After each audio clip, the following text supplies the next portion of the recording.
the fallout continues to grow over Sunday night's Madison Square Garden MACA rally. And VP nominee, J.D. Vance. Remember him? Yeah. Tried to do damage control over the offensive attempt at comedy that night. Take a look. I haven't seen the joke. You know, maybe it's a stupid racist joke, as you said. Maybe it's not. I haven't seen it. I'm not going to comment on the specifics of the joke. But I think that we have to stop getting so offended at every little thing in the United States of America. Oh, really? Spoken like the true person you are. They were offending your family as well. They were talking about all kinds of folks, JD, but you didn't see the joke. And you and your boss were there at this rally. Well, did you miss this too? She is some sick bastard, that Hillary Clinton, huh? What a sick son of a bitch. The whole party, a bunch of degenerates. She's a fake, a fraud, she's a pretender. Her and her pimp handlers will destroy our country. She is the devil, whoever screamed that out.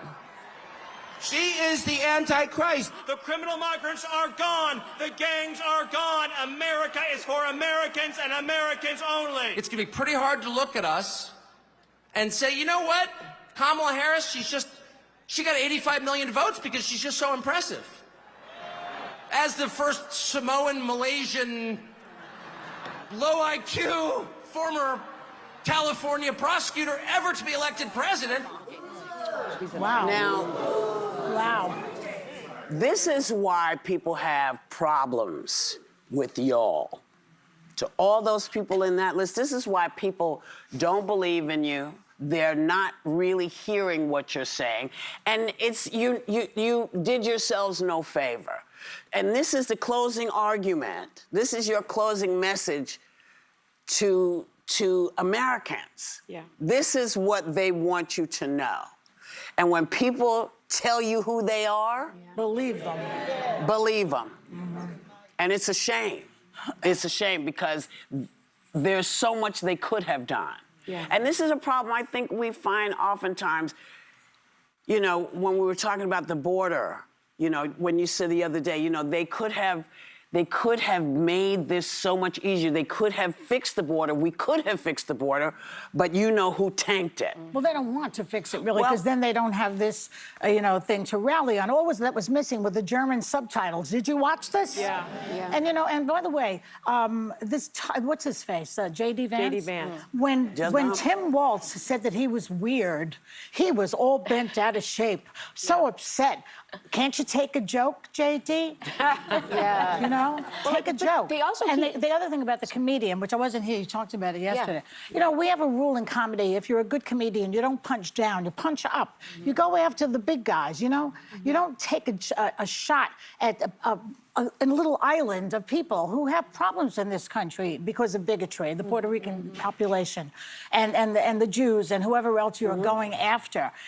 And he's not funny. I mean, you don't do that type of joke at this Nuremberg rally. I mean, come on. He also test drove that joke the night before, and it also failed. So that probably should have been an indicator not to And keep this that idea joke. that Trump didn't know about this is Oh, that's- BS. yeah, Well, that's but- what they all say, but that's what you're... What the other thing is, and we've never talked about it at this table, but have you heard that joke they keep making about Governor Tim Walz wearing a tampon? Yeah. The sexism in their jokes, they keep saying, go change your tampon, about Governor Tim Walz. Yeah. The sexism, they need women. What does that even mean? It's like women are saying weak, you're pathetic, yeah, you're you weak. have a tampon in. Yeah. We're so weak, so you're gross. scared. You guys are pooping your pants because you got a strong woman On the other side. who's laying out all of what she wants to do, and you couldn't do it. Go ahead, I'm sorry, baby. Women voters are your problem, and yet you continue to do this bro culture rally that is not going to appeal to one woman I've ever known in my life. And right now, the stats in 2020, 82% of women report voting. Those are the people that show up at the polls and make a difference, especially in a year where reproductive rights are on the line for every woman in this world. But only 2% of men show up to vote. Yeah. So hitting the Joe Rogan podcast, showing up and making all of these off-color jokes, the locker room talk, is not going to appeal. You've now pissed off every woman, black people, LGBTQ plus voters, Puerto Ricans, They went after don't forget the Jews, drag Arabs, queens, everyone. Jews, you name it. And this is a math game. Someone should break that down. You're trying to get a lot of votes. And by the way, what was well- Dr. Phil doing there? Yeah, that is that's a major Well, disappointment. and by the way, he went after like diversity. He literally got his job because Oprah, yeah, a woman who excelled yeah. as a black woman in media. But neither here nor there. Here's what drives me crazy.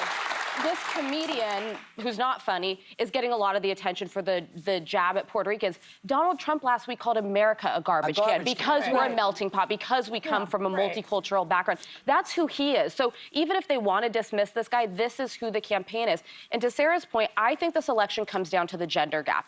Donald Trump's got about a 9-point advantage with men right now, but Kamala Harris has a 15-point advantage with women. And I am tracking the early voting like a psychopath. I am refreshing. In Georgia, women have turned out at 11% higher rate to early vote We're gonna so far. do it. The If women women will do it. turn out, we will win this. They will win this You know, election. black women always save us. This time, all women will I save think us. all women will save us. I agree with that. I'll just say, you know, I think it's really easy for those that aren't otherized in this country to not be offended and to tell us, those that are otherized and marginalized, not to be offended. Well, I'm offended.